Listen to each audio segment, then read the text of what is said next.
The claim that Christianity fell into an apostasy after the time of the apostles, where the gospel was lost, where truth was distorted, and where Christ's church ceased to be on the earth. So this matters tremendously.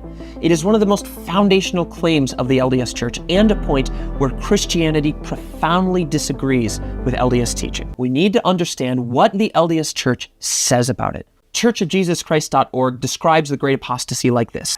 First, the apostles were killed, and priesthood authority, including the keys to direct and receive revelation for the church, was taken from the earth. Well, number two, because the church was no longer led by priesthood authority, error crept into church teachings.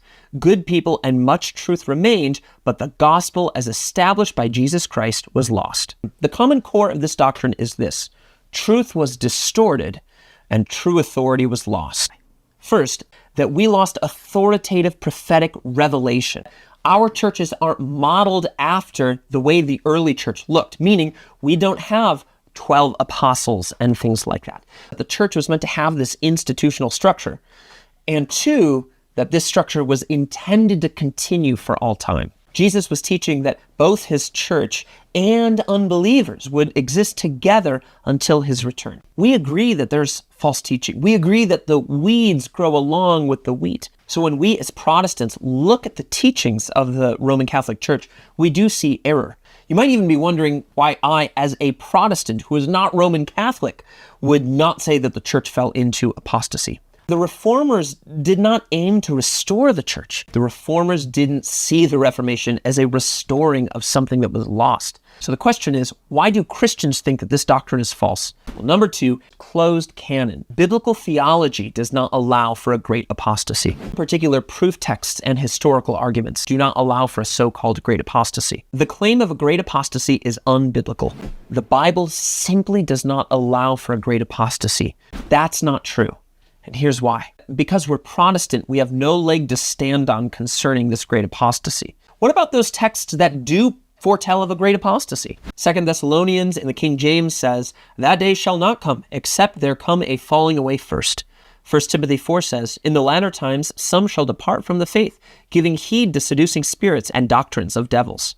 2 Timothy 4, "For the time will come when they will not endure sound doctrine, but after their own lusts they shall heap to themselves teachers, having itching ears, and they shall turn away their ears from the truth." This was the church of Paul's day, the church of Christ, that the rejection of ongoing revelation is really a marker of this apostasy. Jesus even promised that the church would have victory and that he himself would assure that victory. Their hope was that God would fix what was broken, that God would provide another covenant with better promises and a better hope.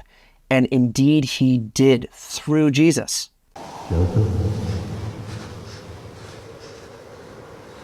Joseph. This is my beloved son. Hear him. Joseph, thy sins are forgiven thee. Behold, I am the Lord of glory. I was crucified for the world, that all those who believe on my name may have eternal life.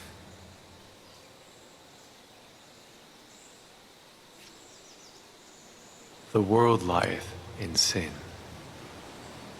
They have turned aside from the gospel and keep not my commandments. They draw near to me with their lips, while their hearts are far from me. They teach for doctrines the commandments of men, having a form of godliness, but they deny the power thereof.